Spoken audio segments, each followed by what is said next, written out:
Hey, it's Coach Justin from Ultimate Baseball Training, and in today's video, we're talking about batting practice. More specifically, we're talking about the do's and don'ts of batting practice. Now, this is going to be a two-part series, a two-video series. So today, we're actually talking about the things that you want to avoid in batting practice. If you're looking to really make the most of your time in the cage, if you're really looking to reach your full potential as a hitter, there's some things that you definitely want to do, and there's some things that you definitely want to avoid. So that's what this two-part series is about. Today, let's talk about what to avoid if you really want to maximize your batting practice.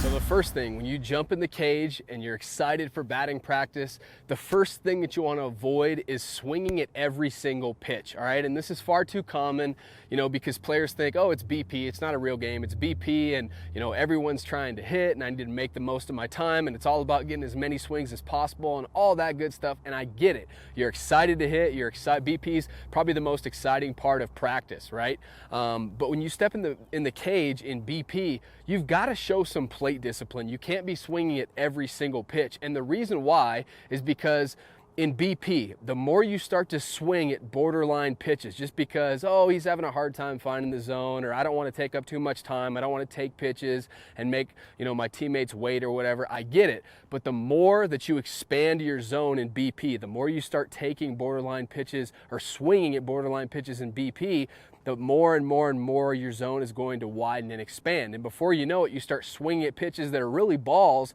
You're swinging at balls in BP. What do you think is going to happen when you step into a real game, right? You've heard the term, you practice, you play like you practice, right? And so if you want to play well, if you want to have plate discipline in a real game, then you should focus on having plate discipline in batting practice. So don't hop in here and swing at every single pitch. He still has to throw strikes. He still has to throw the ball over the plate. Now, don't be too selective, right? If it's a strike, you should swing and you should work on hitting the ball, spraying it all over. But especially when pitches are, borderline, but they're balls, you need to show good plate discipline in BP because that'll help you transfer it to a real game. So we're being aggressive, but we're having some plate discipline so that we do the same thing in a game. Now, the next thing that you want to avoid in batting practice, and this is a trap, it's an easy trap to fall into, and that is hitting the ball to only one part of the field. So for a lot of hitters, it's their pull side, right? Because most hitters hit the ball further, harder and further to their pull side.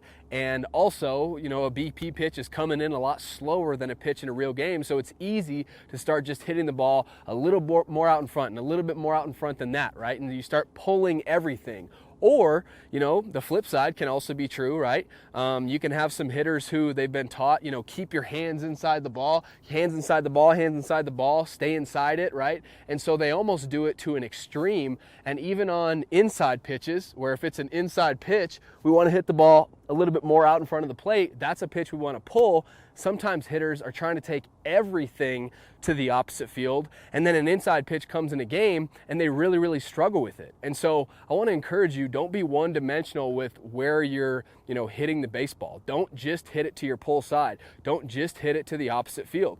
Hit it where it's thrown. If it's an inside pitch, pull it. If it's an away pitch, hit it to the opposite field, right? And if it's a pitch right over the middle of the plate, if you've got a guy who really, is money with BP and he really just puts it right over the middle of the plate, then the majority of your hits should be gap to gap, right? From the left center gap to the right center gap. In fact, that should be your focus when you step in the cage. Your focus should be staying in the middle of the field. And then if he leaves one a little bit too far in, pull it. If he throws one a little bit away, hit it that way, take it that way, right? But when your mindset should not be when you step in the cage, okay, let me pull the ball. And if you start getting really pull happy, you're really pulling it down the left field line for a right-handed hitter, or, you're really hitting it to the opposite field, that should tell you something, right? You should try your best to, get back into the middle of the field because the majority of the pitches are probably going to be right over the middle of the plate. So there's no reason to pull it down the line or hit it down the opposite field line, okay? So don't stay in one part of the field. Do a really good job of hitting the ball where it's pitched and spray it all around the yard. Another trap that's easy to fall into that you definitely want to avoid in BP is over swinging. okay? Over swinging and just trying to hit home runs. And because here's the reality of it, when you step in the cage in BP, you might be able to get away with over swinging, right? Because the ball's not, dipping and diving and moving all over the place. He's not really changing speeds, right? You kind of know the exact pace that he's throwing, and you kind of know, he's going to put the ball over the plate. So it's very, very easy when you start having a guy that's throwing money BP, it's easy to start over swinging, right? And you hit one, let's say you one hop the wall, and then your next one you hit it midway up the wall, and it's easy to just start swinging harder and harder and harder, and really trying to just lift the ball and hit home runs. But the problem with that, I encourage you want to hit the ball really, really hard. You want to hit the ball with authority. But when you start over swinging, the problem with that is, what's going to go? Your head is probably going to go, right? Because you're over swinging, you're trying to do too much. And so your head is probably going to go, your front shoulder is going to go. And again, in BP, it might not be very noticeable. You might be able to get away with it, right? But as soon as you get into a real type game situation, and you're facing a real pitcher who's mixing it up, he's changing speeds, he's changing the pitches that he's throwing. Some are fastballs, some are sliding, curving, and dipping and diving and doing all of these things. If all of a sudden you've gotten to the habit of, you're pulling your front side, you're pulling your shoulder out, you're pulling your head, you're not truly watching the ball, that's not going to be good, right? And so home runs are great. It's great if you hit them in BP, but you should really focus on hitting hard line drives and, swinging with authority, definitely having an attack mentality, but it's a fine line. Don't overswing. Another big batting practice mistake, don't lose your balance in BP. Okay? Because if you lose your balance in BP, it's just going to get blown out of proportion in a real game. You're going to lose your balance even more because, like we just talked about, in a real game, the pitcher's not throwing 40 miles an hour and he's not leaving fastballs just right over the middle of the plate every single pitch like a lot of BP is, okay? He's going to be throwing different pitches in different locations, different speeds, different movements, all that kind of stuff. And so if you're losing your balance, this is something that I see kind of too often in BP, whether players are trying to overswing or whatever, but when you finish your swing and you're completely, off balance, you can't hold your finish, hold your balance, that's not a good sign. Because as a pitcher, you have to flip the script. Think about pitchers, right? What are pitchers trying to do? And when do pitchers have success, right? Pitchers are taught to keep hitters off balance, right? And disrupt their timing. So if that's what your opponent is trying to do, the pitcher, if he's trying to get you off balance, then you're not doing yourself any favors, right? You're absolutely helping him out if you're just getting yourself off balance, right? In a real game, yeah, you're not going to keep your balance every single time. It's not going to be picture perfect. But in BP, your timing should be down and you should be able to maintain that balance, right? Good hitters have balance. But when you start getting off balance, whether you're spinning out on your heel or you're getting out over your front foot or you're diving in towards the plate, whatever that looks like, that's not going to be good when a real game rolls around. So keep your balance.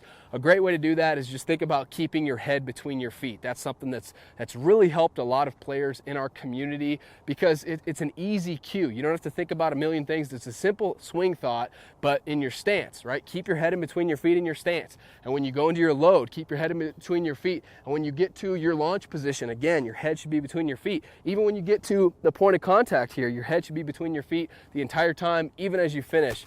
Keep it between your feet. Maintain your balance. Don't lose your balance in BP. And I'll leave you with this. Another thing you don't want to lose in batting practice is you don't want to lose your focus. That's another big mistake that players, not only just in batting practice, but, at practice period, they start to go through the motions and they lose their focus. And I'm a firm believer, baseball is fun, right? You got to have fun on the field. It's a game. At the end of the day, it's not life or death. It's a game. So you should enjoy yourself. But in BP, what you have to realize, if you've got, a roster full of players that all have to take batting practice, you're not going to get 100 swings in the cage. It's just not going to happen, right? You might get, depending on the size of your team, right, and however many guys you got to throw BP that day and all that good stuff, you might get 3 rounds.